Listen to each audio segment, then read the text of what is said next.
सभी अधिकारीगण, आज 3 विषयों को लेकर के आपके बीच में उपस्थित हुआ हूं। कांग्रेस ने अग्निवीर को लेकर के एक बड़ा दुष्प्रचार वो कर रही है।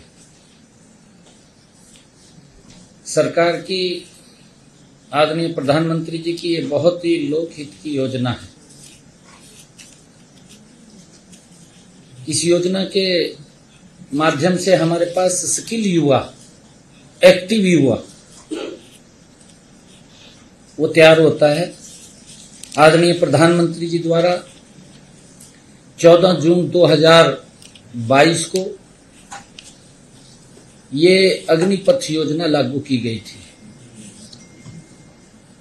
इस योजना के तहत भारतीय सेना में 4 वर्ष के लिए अग्निवीर की तैनाती की जाती है। हमारी सरकार ने हरियाणा में अग्निवीरों को प्रदेश सरकार द्वारा भर्ती किए जाने वाले constable, mining guard, forest guard, jail warden और एसपीओ के पदों पर सीधी भर्ती में 10% हॉरिजॉन्टल आरक्षण प्रदान करेगी। ये प्रावधान हमने किया है। दूसरा, हमने इन अग्निवीरों को ग्रुप बी और सी में सरकारी पदों के लिए निर्धारित अधिकतम आयु 3 वर्ष की छूट प्रदान की जाएगी, परंतु अग्निवीरों के पहले बैच के मामले में आयु में यह छूट 5 वर्ष की होगी। सरकार ग्रुप सी में सिविल पदों पर सीधी भर्ती में अग्निवीरों के लिए 5% हॉरिजॉन्टल आरक्षण और ग्रुप बी में 1% हॉरिजॉन्टल आरक्षण प्रदान करेंगे। अगर अग्निवीर को किसी भी औद्योगिक इकाई द्वारा प्रति माह 30,000 रुपए से अधिक वेतन दिया जाता है तो हमारी सरकार उस औद्योगिक इकाई को 60,000 रुपए वार्षिक की सब्सिडी देगी। यदि कोई अग्निवीर अपना उद्यम स्थापित करता है तो सरकार 5 लाख तक के ऋण पर ब्याज सहायता प्रदान की जाएगी। 5 लाख रुपए तक का अगर वो ऋण लेकर के काम करता है तो कोई ब्याज नहीं है उसके ऊपर। अग्निवीरों को प्राथमिकता के आधार पर आर्म लाइसेंस दिया जाएगा।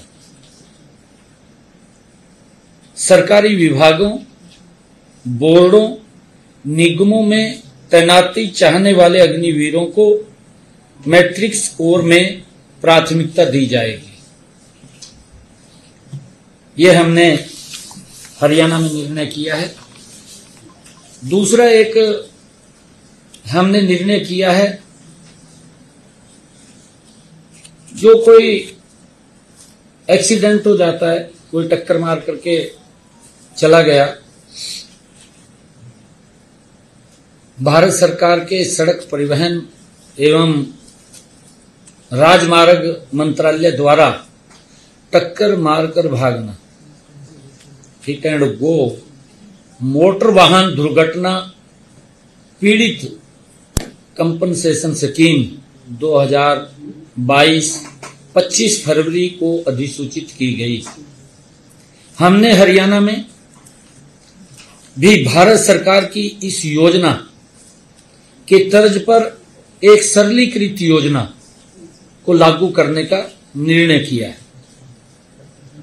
हरियाणा सरकार प्रदेश में यातायात दुर्घटना के पीड़ितों को मुआवजा देगी और निःशुल्क उपचार की भी सुविधा प्रदान करेगी। हमने इसको 112 के साथ जोड़ करके कोई एक्सीडेंट हो जाता है, किसी भी हॉस्पिटल के अंदर वो उसको पहुंचाएंगे। कई बार जब पेशेंट वहां जाता था ये सोचते रहते थे कि इसका पैसा कौन देगा कौन नहीं देगा। अगर किसी का दुर्घटनावश कोई दुर्घटना हो जाती है, एक्सीडेंट हो जाता है, तो उसको नियरेस्ट, चाहे वो प्राइवेट हॉस्पिटल है चाहे वो सरकारी हॉस्पिटल है, उसको तुरंत वहां पहुंचाएंगे और उसका सारा खर्चा वो सरकार वहन करेगी। ये निर्णय हमने किया है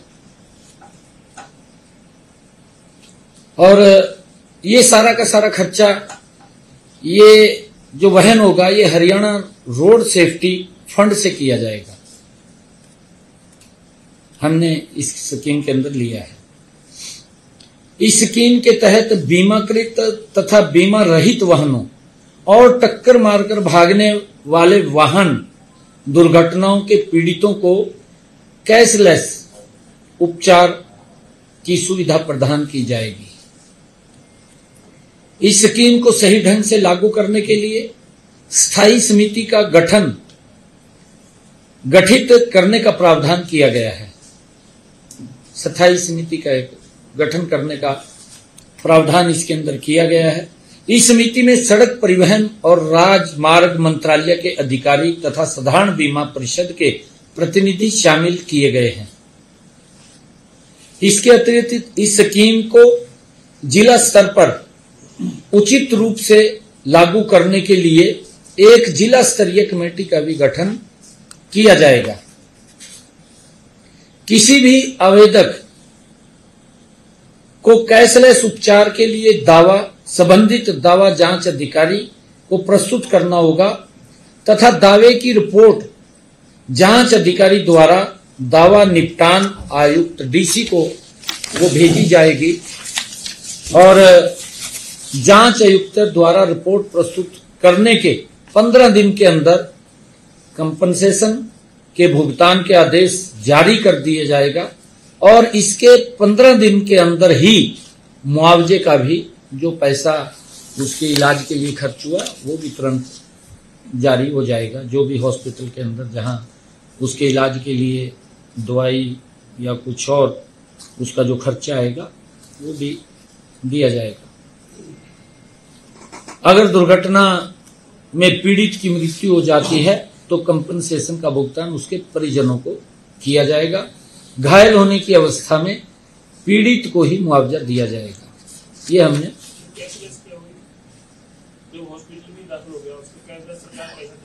पैसा दे दिया। नहीं, मुआवजा हुआ है। मुआवजा मान ले डेथ हो गई है 15 दिन का जो नहीं कैशलेस हो गया। मान ले एक मिनट में पूरा बता देता हूँ। हॉस्पिटल के अंदर पेशेंट चला गया, डॉक्टर चाहे वो प्राइवेट है चाहे सरकारी है, उसके ऊपर जो दवाई का खर्चा है, मार्केट से दवाई आई है, जो भी खर्चा उसके ऊपर हुआ उसका तो बिल लेगा ना डॉक्टर।